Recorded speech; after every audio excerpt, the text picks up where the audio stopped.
alegria que nós retornamos para o nosso estudo da Escola Bíblica Dominical.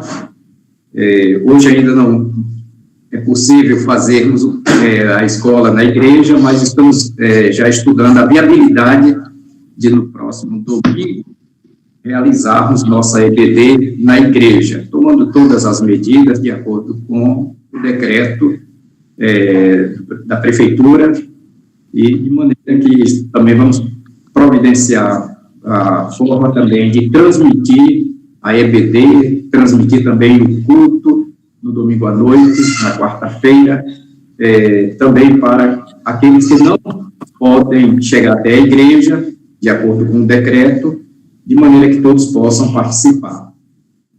Nós vamos orar agradecendo a Deus por mais uma semana. Quero também agradecer a Deus pela nossa chegada, pela mudança que aconteceu na sexta-feira.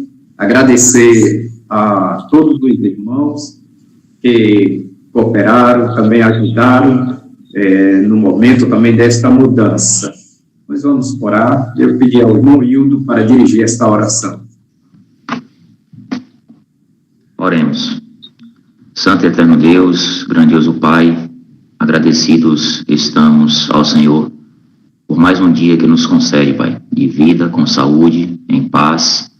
Dormimos e acordamos na Tua permissão. Muito obrigado, Senhor, pela vida dos irmãos da IBE que estão participando neste momento da EBD, aqueles também que não estão participando por algum motivo. O Senhor conhece. Que o Senhor possa guardar a Tua igreja, o Teu povo, e possa, Senhor, abrir as nossas mentes e os nossos corações a ouvirmos a Tua palavra nesta manhã e aprendermos um pouco mais de Ti, Senhor. E tudo que for dito, for falado nesta manhã, venha do Espírito Santo de Deus até os nossos corações. Muito obrigado por tudo, nos dá um dia abençoado em Tua presença. Esta é a minha oração que faço em nome de Jesus, Teu amado Filho. Amém. Amém.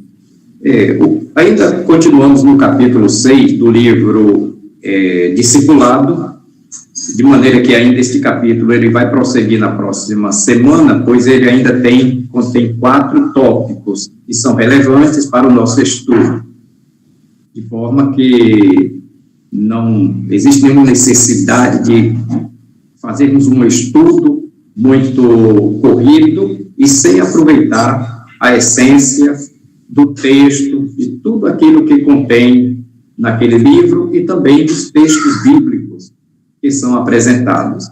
Nós vamos, neste momento, ler Mateus capítulo 5, de 17 a 20. Não penseis que vim revogar a lei ou os profetas. Não vim para revogar, vim para cumprir. Porque, em verdade, vos digo, até que o céu e a terra passem, nem um i ou tio jamais passará da lei, até que tudo se cumpra. Aquele, pois, que violar um destes mandamentos, posto que dos menores, e assim ensinar aos homens, será considerado mínimo no reino dos céus. Aquele, porém, que os observar e ensinar, esse será considerado grande no reino dos céus. Porque vos digo que, se a vossa justiça não exceder em muito a dos escribas e fariseus, jamais entrareis no reino dos céus. O Bonhoeffer, ele faz uma seguinte colocação: não é nada surpreendente que os discípulos, tendo recebido as promessas de seu Senhor, de Jesus Cristo, nas quais tudo que tinha valor para o povo era desvalorizado, e tudo que não tinha valor era declarado bem-aventurança, considerasse que a lei houvesse sido revogada. A palavra revogar diz respeito justamente a uma nova interpretação, né, ou uma nova colocação em relação a uma lei constituída. Eu não vim revogar, eu não vim retirar, mas a ideia aqui é acrescentar sem perder a essência. Alguns privilégios e responsabilidades dos discípulos. Primeiro, Jesus se dirigia a eles e os designara como aqueles a quem tudo fora concedido pela livre graça de Deus, aqueles que agora tudo possuíam e que certamente herdariam o reino dos céus. O Evangelho, ele traz um paradoxo para a vida cotidiana. O que Jesus apresenta é completamente diferente daquilo que o mundo apresenta e daquilo que oferece. Jesus, ele traz uma proposta de vida nova a partir do ensinamento, a partir da lei constituída para o povo judeu. Segunda colocação aqui é que eles desfrutavam da comunhão completa e pessoal com Cristo, que renova todas as coisas. Vou voltar. Desfrutava da comunhão. A comunhão do discípulo é algo pessoal. Fazemos parte da igreja, temos a comunidade de fé, mas a minha comunhão com Cristo é imprescindível. A minha comunhão com Cristo é o que me faz manter comunhão com os irmãos, é o que forma a igreja. Outro privilégio e responsabilidade, eles foram chamados ou colocados como sal e luz da terra. A cidade edificada sobre o monte. Assim, tudo que era antigo havia passado e sido substituído.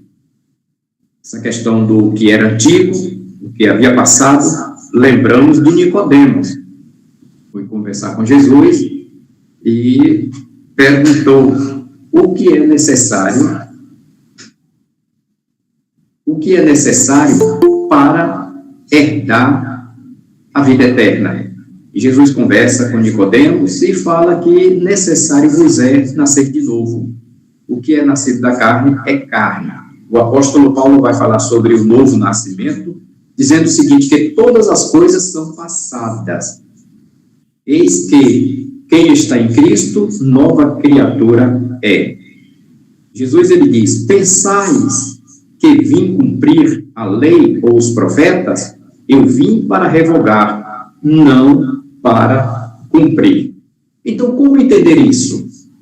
Lei nenhuma poderia impedir a comunhão de Jesus com seus seguidores. Ou melhor, lei nenhuma pode impedir a nossa comunhão com Jesus, a nossa comunhão com Deus.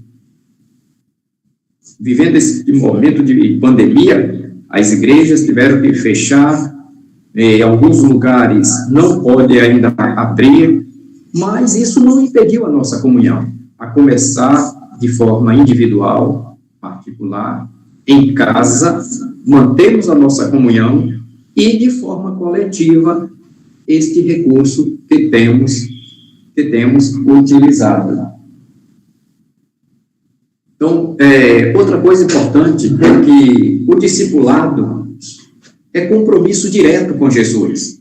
O meu compromisso não é com a sociedade. O meu compromisso não é com a lei constituída no país, mas o meu compromisso é com Jesus. Importa-vos agradar a Deus.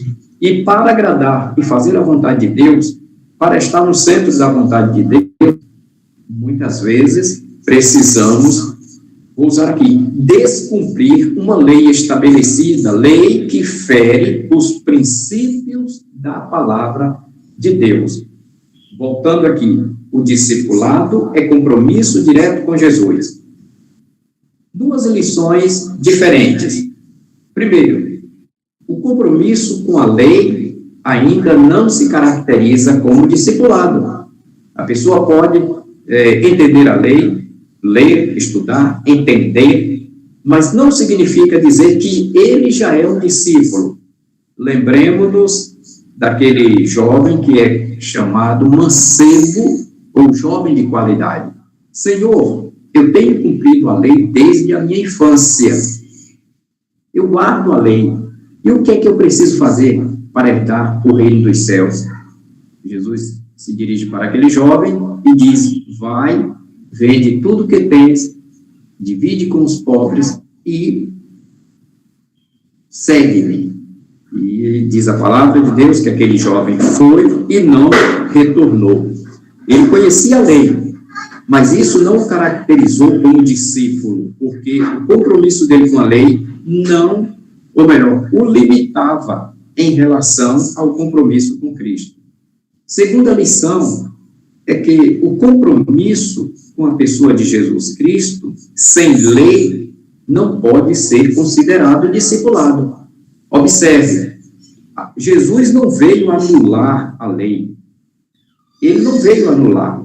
Então, logo, seguir a Jesus significa também observar as leis, significa observar os mandamentos do Senhor.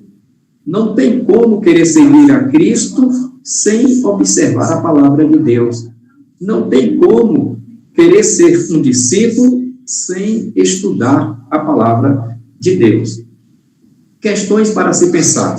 Temos aqui 4 questões. A primeira: o que é válido? Cristo ou a lei? Olha, Cristo disse: eu não vim revogar, eu não vim obstruir. Outra ideia também é: eu não vim obstruir a lei, eu não vim impedir o cumprimento da lei. Então, quem é mais importante, Cristo ou a lei? Cristo cita a lei para dar o ensinamento aos seus discípulos. As Escrituras, os profetas, assim ele falava em relação à palavra de Deus. Então, logo, quem é mais importante, Cristo ou a lei? Um complementa o outro.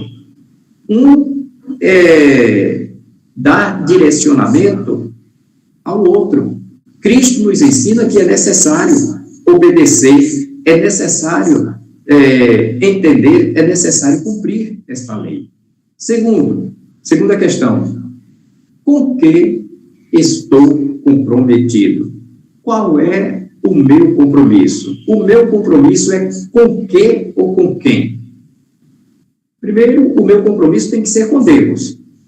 E quando eu estou comprometido com Deus, obviamente, eu estou comprometido com Cristo, estou comprometido com o Espírito Santo, estou comprometido com o meu próximo, com o meu semelhante. Não existe comunhão com Deus sem comunhão com o próximo. Mais adiante a gente vai ver rapidamente sobre essa questão. Terceiro, somente com Ele ou de novo com a lei? Eu vou viver só com Cristo ou vou viver com a lei? Eu tenho que conviver com os dois. O ensinamento de Jesus é este, é a convivência com os dois. O entendimento da lei se faz necessária. Cristo tinha dito que lei nenhuma deveria se pôr entre ele e os discípulos. A lei não pode superar Cristo, mas Cristo, ele é superior à lei. Porque Cristo, ele é Senhor, posso dizer Senhor da lei, porque ele é Filho de Deus, ele é o próprio Deus encarnado, ou foi o próprio Deus encarnado na forma humana. Então, logo, não tem como colocar a lei acima de Cristo, ou Cristo fora da lei. Uma coisa está ligada à outra. Agora, porém, afirma que a revogação da lei significaria a separação dele. O que isso quer dizer? Quer dizer que somente a lei, no caso a antiga aliança, lembrando dos 10 mandamentos, que fora dada ao povo, inicialmente o povo hebreu, através de Moisés, posteriormente o povo de Israel e o povo judeu. A antiga aliança, porque Cristo compromete seus discípulos com essa lei, é que ela se torna novo mandamento. Cristo não trouxe uma nova lei, mas apenas a interpretação, um novo entendimento. Aí ele vai dizer: um novo mandamento vos dou. Cristo nada tem a acrescentar aos mandamentos de Deus. Ele os cumpre. Eu vim para cumprir. A novidade, irmãos, está na conscientização do cumprimento dos mandamentos, não como ritual da instituição religiosa, mas como prática da vida. O que eu quero dizer com isso aqui é que a conscientização se faz necessária. Não adianta gravar, memorizar na mente. É preciso conscientização. E o que significa isso? Significa saber por que eu cumpro esta lei, por que eu realizo determinada ação que a lei me recomenda. Eu não devo praticar simplesmente como um mero ritual, porque não faz sentido. Foi o caso daquele jovem, um mancebo de qualidade. Eu guardo desde a minha infância, mas no momento quando era necessário transferir esta lei que estava guardada desde a infância, colocar esta lei como prática em relação ao próximo, este jovem, ele foge, ele desaparece, ele não arca com a sua responsabilidade.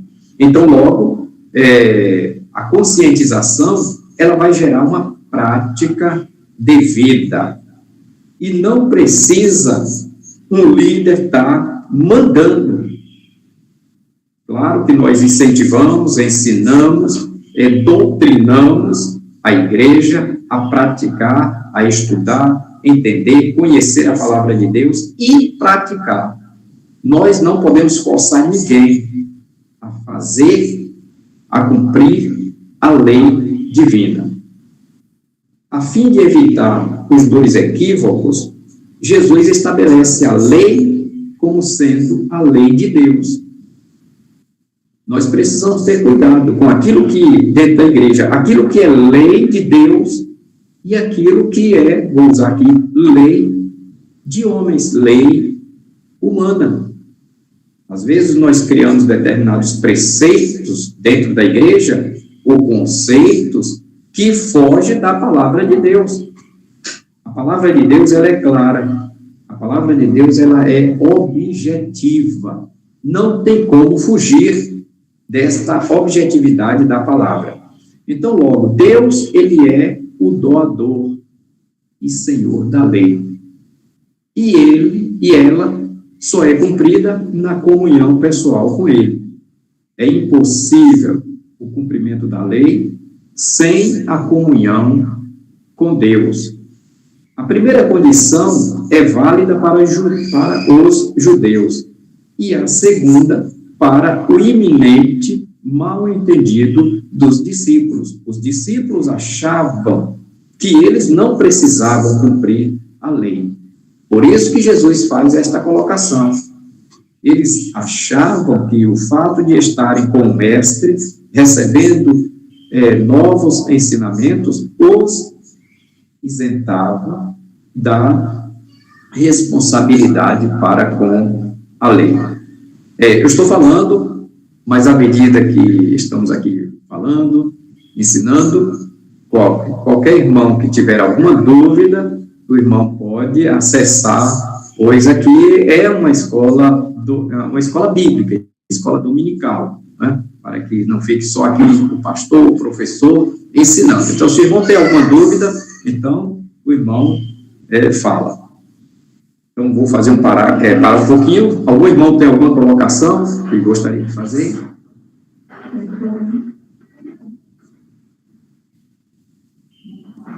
Pastor, Cristo veio e cumpriu toda a lei, né? E resumiu, digamos assim, toda a lei em dois principais mandamentos, que é amar a Deus sobre todas as coisas e ao próximo como a si mesmo. Cumprindo esses dois mandamentos, que foram resumidos, digamos assim, por Cristo, da lei, estaremos cumprindo todo o resto. E se amamos a Deus, nós não vamos atingir o nosso próximo, nós não vamos roubar, nós não vamos matar, nós vamos amar também o próximo, né? Amar a Deus sobre todas as coisas e ao próximo como a nós mesmos. Então, tudo se resume nesses dois aí. Eu entendo dessa forma. Se o pastor quiser esclarecer mais alguma coisa ou discordar e dizer que não, fica à vontade. Mas eu entendo dessa forma. Estou certo? Certo, irmão Hildo. No decorrer do estudo de hoje, a gente vai fazer essa abordagem também. O compromisso sem lei é rejeitado, pois é puro entusiasmo. E não é mais compromisso, antes é total libertinagem. Aqui eu grifei algumas palavras, como estamos enfatizando aqui a questão do compromisso. Compromisso, ser discípulo, significa estar comprometido com Cristo, estar comprometido com a lei de Deus, com a palavra de Deus. A questão do entusiasmo é necessário. Eu não posso fazer nada sem entusiasmo, que é justamente aquela alegria, aquela sensação de felicidade em estar realizando uma obra. Mas eu preciso ter consciência de que esta alegria, esta felicidade, no cumprimento desta obra, em determinados momentos, eu terei momentos de tristeza, momentos de dor, eu terei momentos em que tribulações, perseguições virão. Então, é por isso aqui que a questão do entusiasmo, mero entusiasmo, aquela euforia, usar aqui o outro termo, euforia, é aquilo que nós chamamos na linguagem popular, uma linguagem simplória, o fogo de palha. Tem gente que é igual fogo de palha. Em um determinado momento é aquele entusiasmo, aquela euforia, passou, acabou.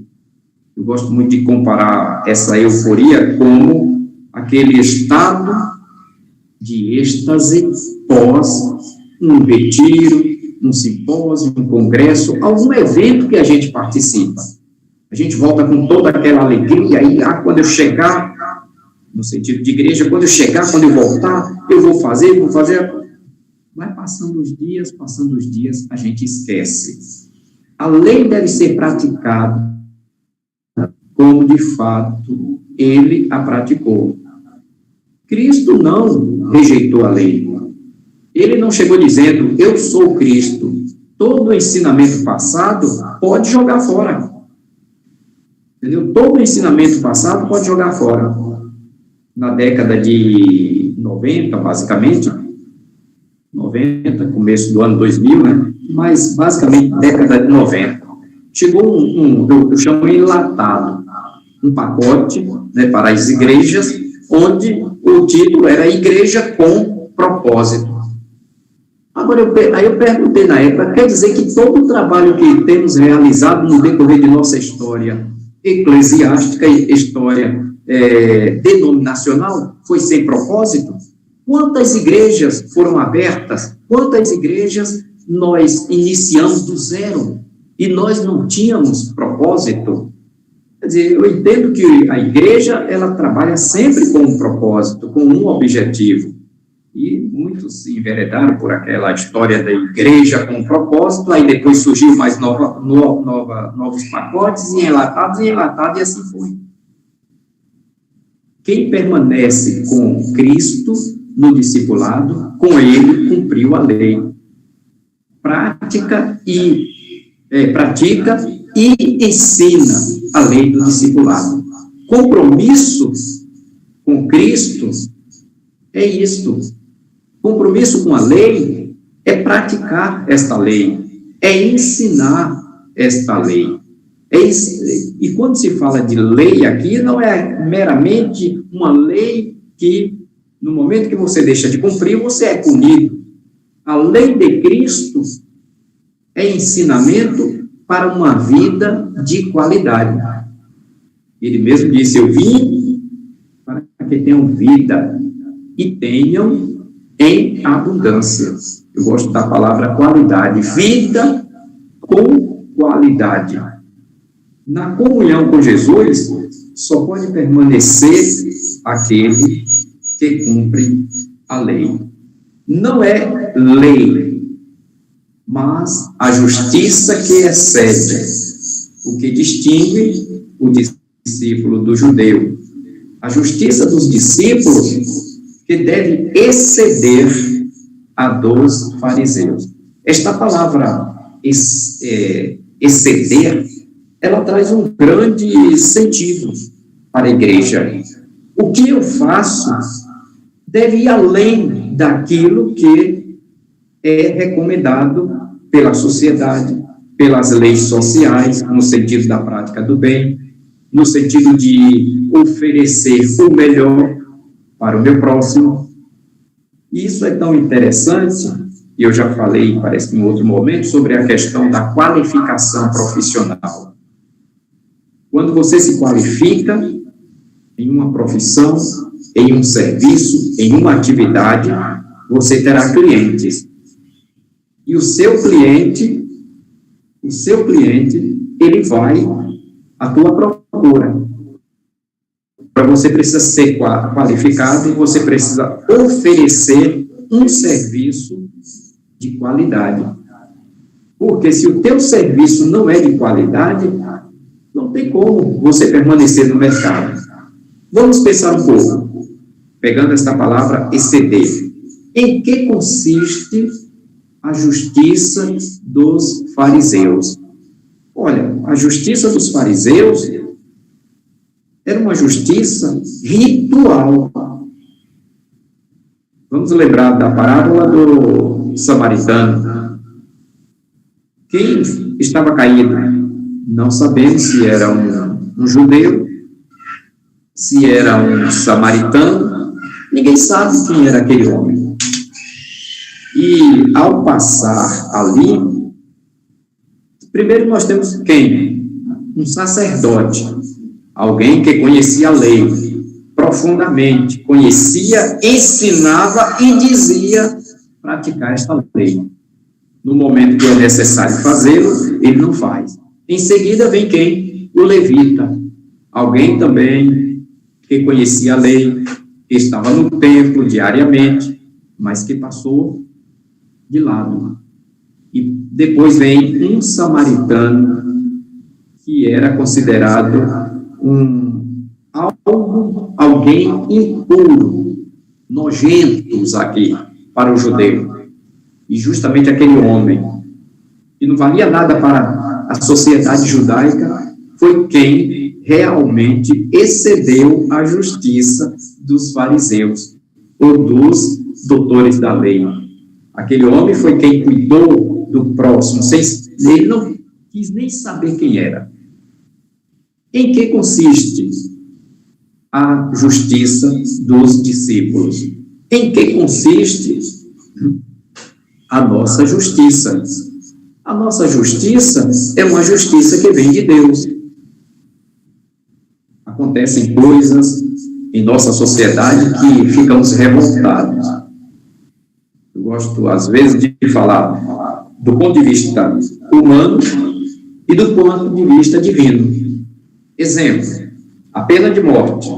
Do ponto de vista humano, eu, como ser humano, eu sou favorável, como ser humano, natural, usando aqui a palavra de Paulo, homem carnal, natural, que não entende, não quer saber da palavra de Deus, eu sou favorável.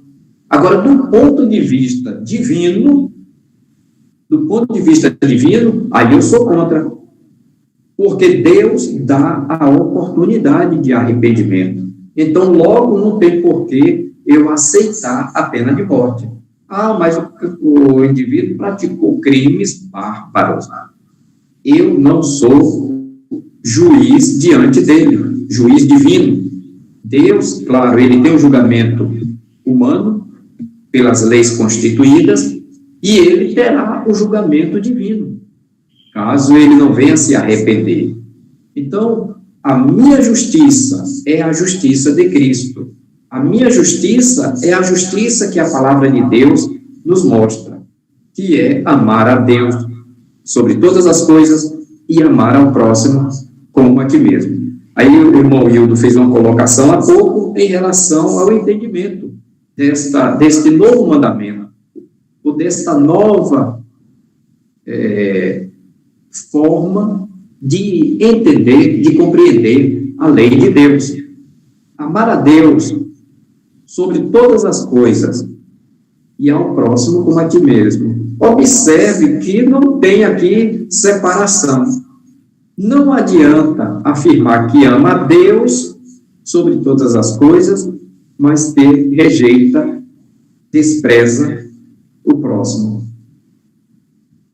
Então, eu preciso amar a Deus, eu preciso amar o meu próximo como a mim mesmo. Eu não quero mal para a minha vida.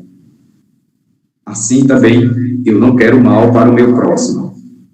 Certamente os fariseus jamais incorreram no erro, contrário às Escrituras, de afirmar que bastava ensinar a lei sem ter de praticá-la. Eles queriam praticar esta lei e praticavam dentro daquilo que era conveniente para eles.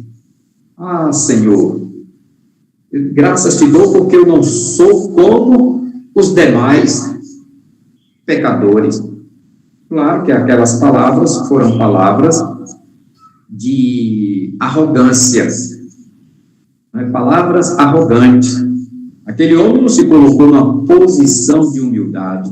Já o outro, que orava também, disse: Senhor, ser propício da minha oração. Em outras palavras, ser propício da minha condição de pecador. Em outras palavras, Senhor, perdoa as minhas faltas, perdoa as minhas falhas. O segundo ponto da lição de hoje, primeiro, nós vimos a questão da justiça, e o segundo ponto, quem é meu irmão? Eu gostaria que algum irmão pudesse ler o texto que está sendo projetado aí, Mateus 5, de 21 a 26.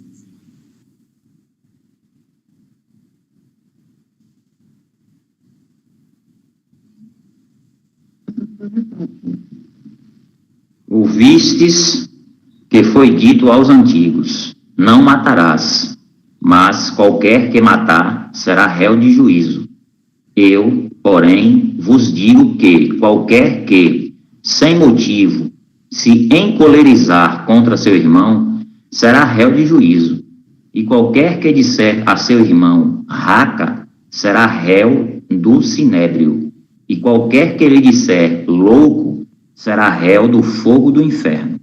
Portanto, se trouxeres a tua oferta ao altar, e aí te lembrares de que teu irmão tem alguma coisa contra ti, deixa ali diante do altar a tua oferta e vai reconciliar-se primeiro com teu irmão, e depois vem e apresenta a tua oferta. Concilia-te depressa com o teu adversário, enquanto estás no caminho com ele, para que não aconteça que o adversário te entregue ao juiz, e o juiz te entregue ao oficial, e te encerrem na prisão. Em verdade, te digo que de maneira nenhuma sairás dali, enquanto não pagares o último ceitil. Aqui na versão que eu tenho, enquanto não pagares o último centavo. Apenas quem aceita a lei como palavra de Cristo pode cumprir esta lei. A primeira lei que Jesus recomenda a seus discípulos é a que lhes proíbe o assassinato. Temos lá nos 10 mandamentos, no Decálogo, né, os 10 mandamentos: não matarás. Uma das primeiras leis que Deus deu para a humanidade. Quer dizer, tirar a vida do próximo é algo terminantemente proibido, porque todos têm direito à vida. Então, proíbe o assassinato e lhes encarrega o cuidado com a vida. Então, voltando aqui, ouvistes que foi dito, não matarás, e quem matar, voltando ao texto, né? E quem matar estará sujeito a julgamento.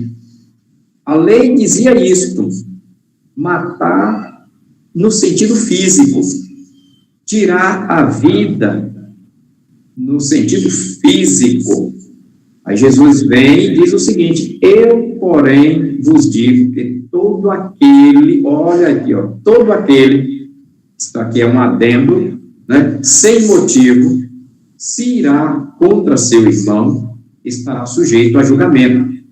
Olha, a ira, claro que isso depois do pecado, se tornou natural na vida do ser humano. Agora, eu não posso fazer com que a ira me torne um criminoso. Tanto que existe uma recomendação bíblica no sentido de que não se deixe se pôr o sol sobre a vossa ira. Se por acaso houve alguma contrariedade, alguma coisa que me deixou chateado no decorrer do dia, com alguém, com o meu próximo, com o meu irmão, eu preciso me reconciliar com ele. Então, se irá contra seu irmão, estará sujeito. E quem proferir, olha aqui, no próprio texto já tem o ensinamento de Jesus em relação a este não matarás. E quem proferir um insulto a seu irmão estará sujeito a julgamento do tribunal. Inclusive, lá no original tem uma palavra, esta palavra é raca. Entendeu? Raca, que significa louco. Eu gosto do termo também aqui, idiota. Imbecil. O que é uma pessoa idiota? A idiotice, a imbecilidade é o grau mais elevado de insanidade mental. Então, a gente precisa ter muito cuidado com as palavras que nós utilizamos.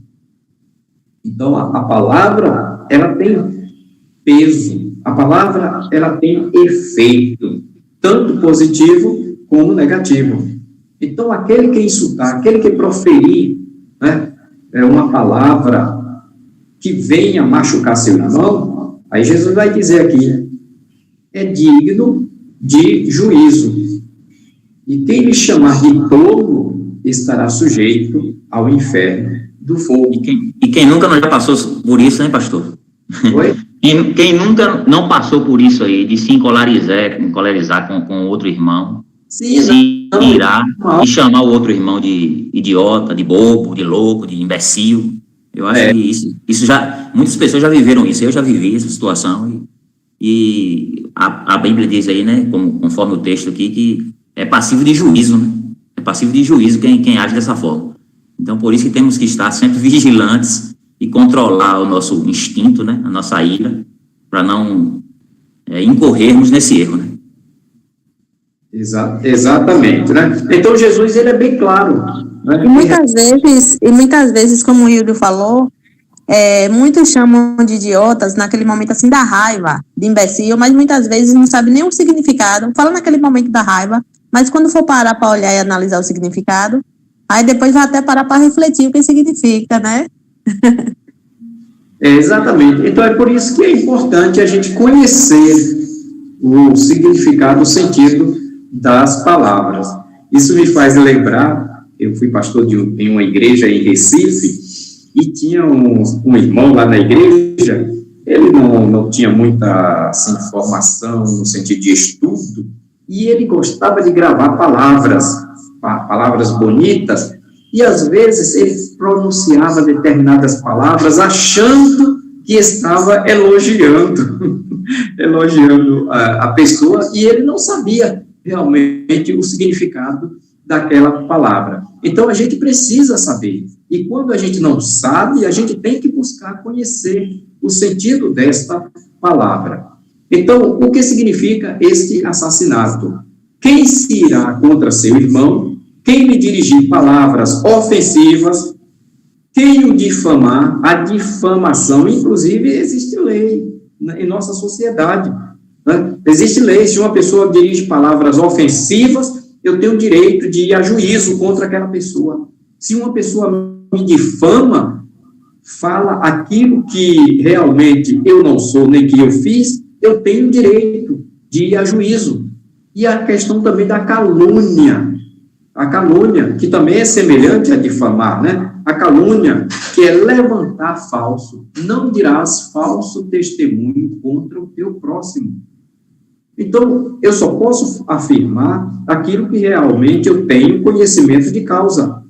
Eu não posso chegar e dizer, fulano é isto, se eu não tenho como provar. É tanto que quando alguém fala algo a respeito de alguém, e esta pessoa se sente ofendida, ela vai dizer, então me prove. Então você tem que provar, e se você não tem como provar, você é que será punido em relação àquilo que você falou. Com certeza. E aqui dentro do texto aqui, também traz a ideia, a questão da palavra pública. É por isso que é importante, quando eu tenho algum mal-entendido com alguém, eu chamar esta pessoa de forma particular e conversar com ela. Eu, como professor, de vez em quando a gente encontra, tem determinados alunos que nos afrontam. Claro que tem momentos que é preciso você se colocar dentro da tua autoridade em sala de aula e falar aquilo que é necessário sem alterar o tom de voz. Mas, muitas vezes, eu precisei chamar o aluno de forma particular para conversar com ele. Eu lembro de uma escola, lá em Vitória, lá do Espírito Santo, eu fui indicar o meu nome para ser professor de filosofia naquela escola, era escola de ensino fundamental, ensino médio, e ao chegar naquela escola, a coordenadora foi logo me apresentando as turmas e me falou de uma turma. Olha, a turma tal, não sei qual era, não estou lembrado mais, imagine a coordenadora falar tal coisa para um professor que vai entrar na escola. A turma tal é a pior turma que tem aqui na escola. E eu fui dar aula naquela turma, aula de filosofia, e comecei a dar aula. No primeiro dia, tinha um grupinho lá perturbando. Era escola particular. Segundo dia, continuou. No terceiro dia, eu percebi quem era o pivô, quem era o líder. Aí, simplesmente, eu marquei com ele. Eu dava aula na Universidade Federal, era perto, eu tinha minha sala na universidade, meu gabinete lá, minha sala de estudo, marquei com aquele aluno. E não era criança, não. Cidadão já com quase 18 anos, já era ou mais, já era para estar na faculdade, e ainda estava encerrando o ensino médio. Marquei com ele. E eu falei para ele, eu disse, olha, eu preciso conversar com você, tal dia, tal hora, você pode ir lá na universidade, na minha sala, tal. Eu pensava que ele não ia. E ele foi. E chegando lá, eu tive uma conversa com ele. Eu tive uma conversa de pai para filho. E conversei, entendi a razão, o motivo pelo qual aquele jovem agia daquela forma. E tudo bem. Depois daquilo ali, eu voltei a dar minhas aulas sem nenhum problema. E no primeiro dia, o primeiro encontro, aquele negócio que tem, agora até esqueci, né? De professores para se fazer avaliação das turmas, e me perguntaram, aí cada professor apresentou sua versão daquela turma. Aí quando chegou a minha vez, e o professor Edivaldo, professor de filosofia, o que é que tem a falar dessa turma? Eu disse, olha, graças a Deus, está indo tudo bem. Eu estou dando minhas aulas, não, isso é impossível. Eu disse, claro que cada professor tem seu método, sua forma de trabalhar, mas a turma não tem me dado trabalho. Não, claro, não expliquei, não precisava dizer o que foi que eu tinha feito para ninguém. Mas, às vezes, é necessário a gente chamar a pessoa à parte e conversar com ela. É igual a correção de um filho. Jamais um pai deve corrigir um filho de forma brusca, publicamente. Às vezes, o filho faz alguma coisa, você tem que, talvez ali, conversar rapidinho com ele, acalmar os ânimos, e depois casa ter uma conversa séria com esse filho. Isso em qualquer lugar, em qualquer setor. E na igreja, agora vamos entrar aqui a questão da igreja, e na igreja é importante também. O púlpito não é lugar de carapuça. Se eu tenho alguma coisa contra algum irmão, eu como pastor, como líder, eu terei que conversar particularmente com esse irmão. Por isso que nós temos na igreja aquele setor chamado gabinete pastoral. Entendeu? Gabinete pastoral. E dependendo da situação, dependendo do assunto, dependendo da questão, a gente precisa ter testemunhas, pessoas para estar presente também. Eu gosto de agir assim. Tem casos que eu não vou conversar com a pessoa sozinho, porque eu posso conversar algo e a pessoa falar outra. Entendeu? A pessoa pode falar outra. Então, aí eu tenho que convidar alguém para estar presente também.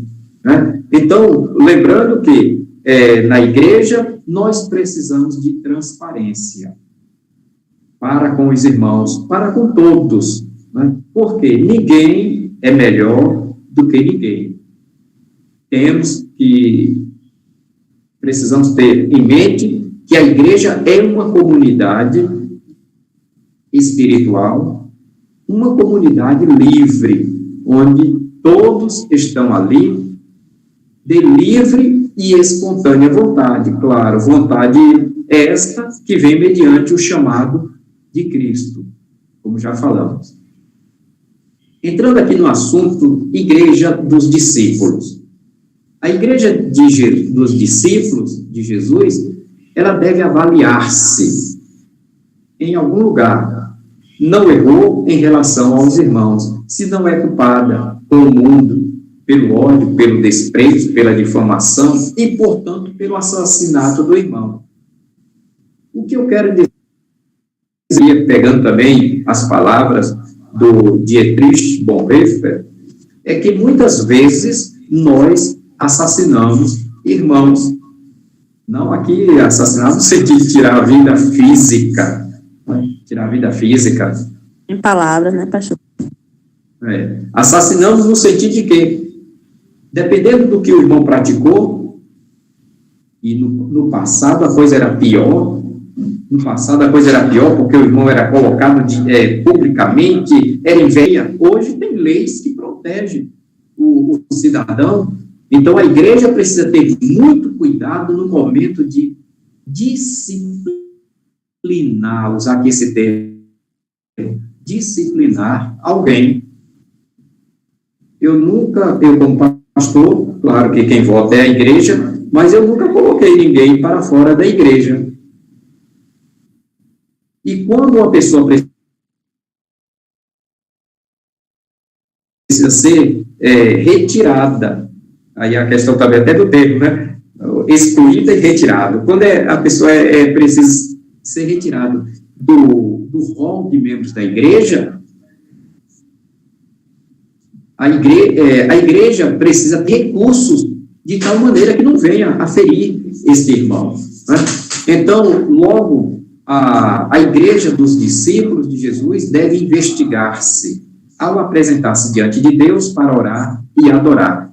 Também não se interpõe entre ela e Deus, muitas vezes acusadora, impedindo-lhe a oração. A igreja não tem função de acusar ninguém. Pelo contrário, a missão da igreja é ajudar a restabelecer a ordem que o pecado quebrou, destruiu. A igreja tem a função de, vou usar aqui o termo, religar.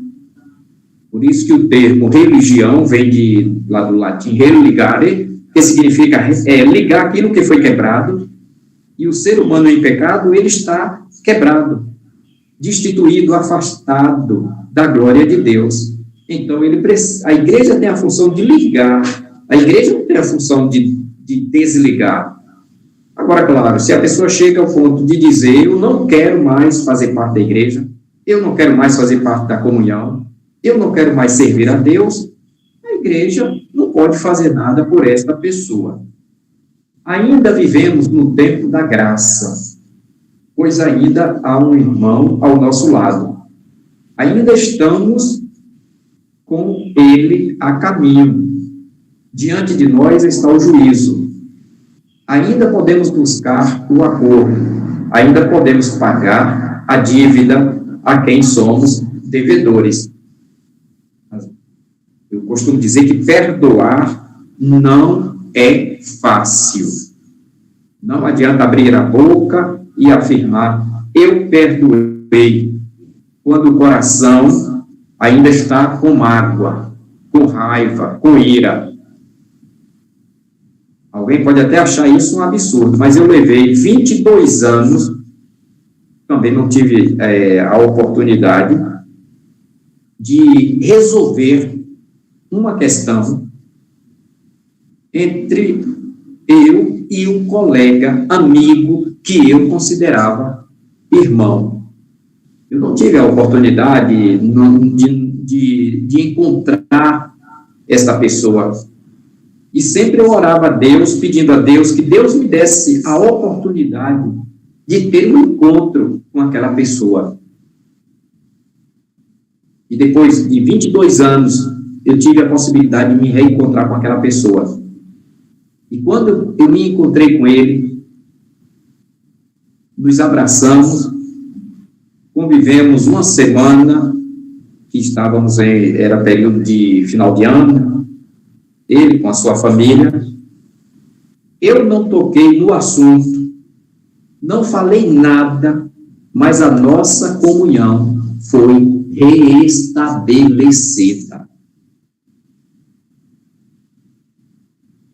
Claro, eu não tinha nenhuma mágoa, eu não tinha raiva daquele irmão, não. Mas eu queria ter esse momento, esse reencontro, porque nós convivíamos de uma forma agradável.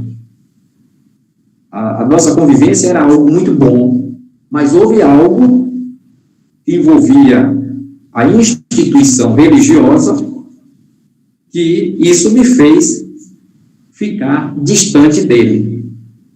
Então, irmãos, a gente precisa pedir a Deus, se tem alguma coisa no meu coração contra alguém, eu tenho que pedir a Deus, Deus, me dê a oportunidade de conversar com esta pessoa, dialogar com esta pessoa. Se foi algo que eu fiz, eu preciso pedir perdão. Se foi algo que a pessoa me fez, eu preciso perdoar. Eu preciso perdoar. Quando eu vou conceder o perdão a alguém, se a pessoa aceitar o perdão, tudo bem. Eu estou me libertando daquele peso. Se a pessoa não receber o perdão, o problema é dela, porque eu fui lá para perdoar. Né? Chegará a hora em que seremos julgados. Então será tarde, pois aí haverá justiça e punição até o último centavo, diz o texto que nós lemos no início. Será que entendemos que para o discípulo de Jesus, o irmão não é lei, mas graça? E o que é a graça de Deus? A graça de Deus é um dom não merecido, é o amor incondicional. A graça de Deus é amor incondicional. Amor condicional, entre aspas, não é amor, né? É aquele onde eu tenho interesse. Eu vou amar porque eu tenho que receber. Eu vou fazer tal coisa porque tenho uma recompensa. Eu vou ajudar porque eu quero ser ajudado. Não é assim. Há pouco tempo eu fiz amizade com uma pessoa. E esta pessoa estava trabalhando e eu fui lá e comecei a ajudar esta pessoa. E ele chegou ao ponto, ele disse, olha, eu vou ter que pagar alguma coisa para você. Eu disse, eu não vim aqui para pedir dinheiro, eu não vim aqui para trabalhar para você, para receber dinheiro. Eu apenas quero te ajudar. E desenvolvemos uma amizade, algo tão maravilhoso que esta amizade se estendeu à família dele. Isso é gratificante. Eu não fui ali atrás do dinheiro. de dinheiro, mas eu fui ali porque eu percebi que ele precisava de uma ajuda naquele momento.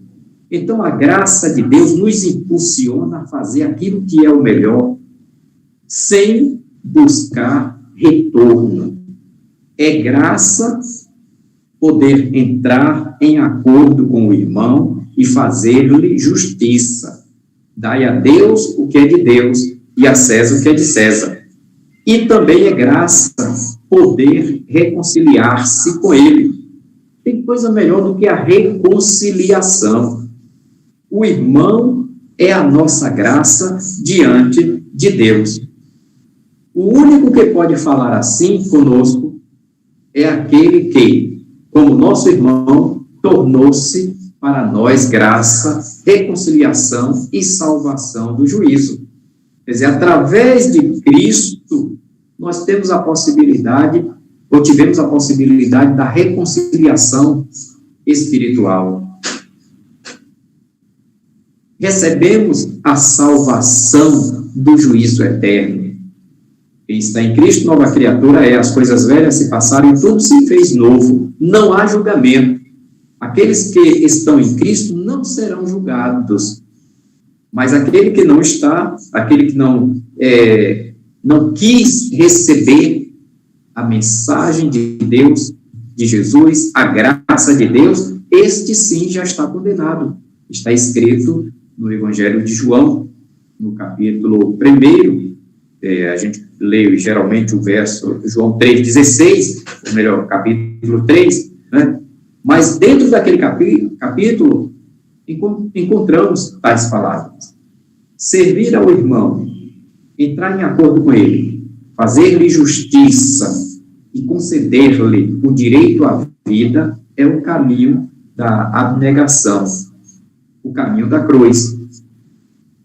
Jesus vai dizer para os seus discípulos: ninguém tem amor maior do que este, de dar a alguém a própria vida em favor dos seus amigos. E no nosso viver em sociedade, esse dar a vida aqui não significa meramente uma pessoa que precisa, por exemplo, de um coração e eu tenho que retirar o meu e dar para aquela pessoa.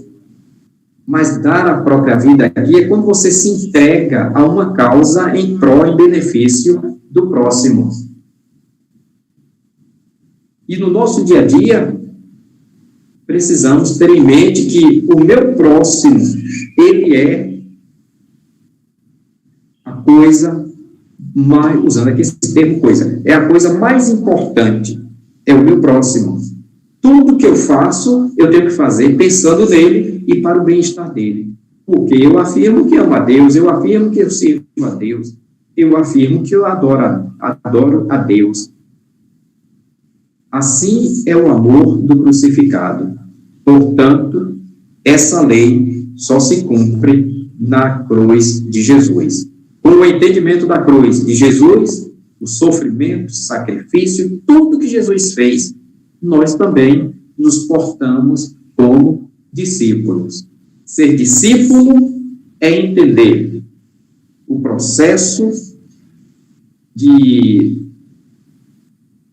sofrimento de Jesus. Sofrimento este que se tornou em glória. E a glória se deu no ato da ressurreição. Por isso que nós afirmamos, nós servimos a um Cristo, a um Senhor vivo, um Senhor que dá vida. Só pode dar vida quem tem vida. E servimos a um Cristo que é Senhor que vive. Então, hoje nós trabalhamos 2 pontos, que foi a justiça. A nossa justiça deve exceder a dos fariseus, daqueles que prezam meramente pela instituição religiosa. A nossa justiça tem que ser aquela justiça que vem de Deus, que vem de Cristo. E o segundo ponto foi a questão da valorização do próximo.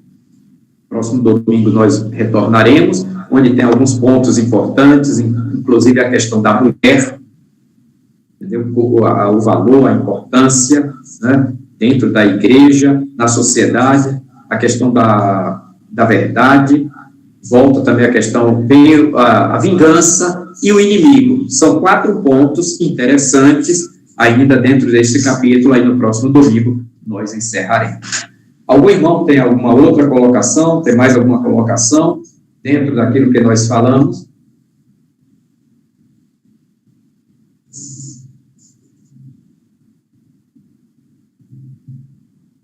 Então, o silêncio dos irmãos, né? O silêncio já diz que a lição ficou bem entendida, houve uma compreensão.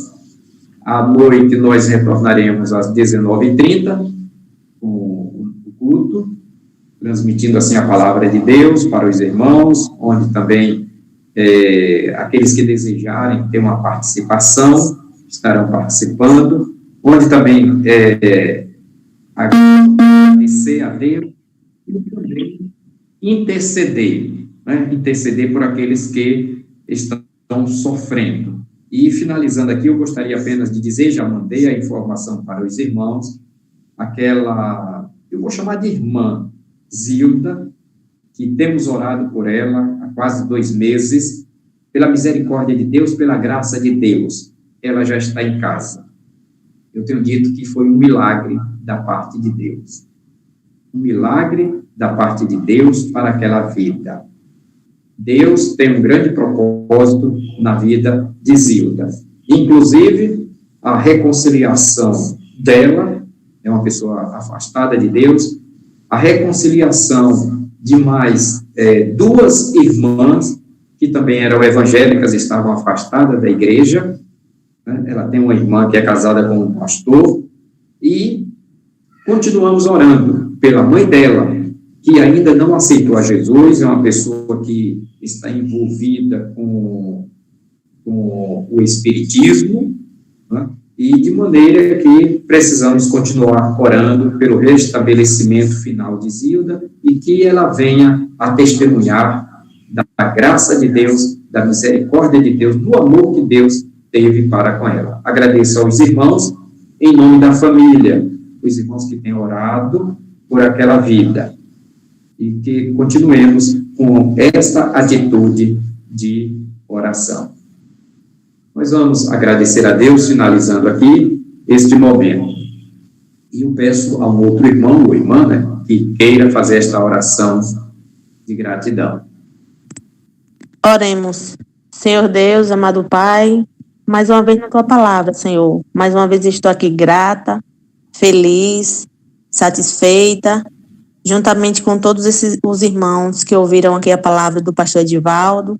Obrigado por mais esta rica e grande oportunidade, esta bênção desta palavra que entrou, creio, e acredito que entrou em todos os nossos corações, que não possamos ficar aqui só como ouvintes, mas que tudo que o pastor falou, com certeza foi usado pelo Teu Espírito Santo, que possa, assim, preencher cada coração e mente de todos os irmãos que participaram. Sei com aqueles irmãos que não participaram também, só Tu sabes, conheces todas as nossas necessidades, as nossas fraquezas, as nossas dificuldades, mas Tu és o Deus que Tu estás no controle de tudo e de todas as coisas. Obrigada por essa irmã Zilda, que assim, ficou livre, está agora se recuperando, e obrigado, Senhor, por cada pessoa, Senhor, que neste momento dá crédito à Tua palavra. Quero Te pedir também, interceder em favor, Pai, não só de Zilda, como graças a Deus foi recuperada por Ti, mas também, ó Pai Santo, Te pedindo restauração pela saúde de todos os enfermos que nesse momento se encontram aí, Jesus, nos hospitais, precisando da sua recuperação, meu Pai. Entra com Tua providência. Obrigado por esse momento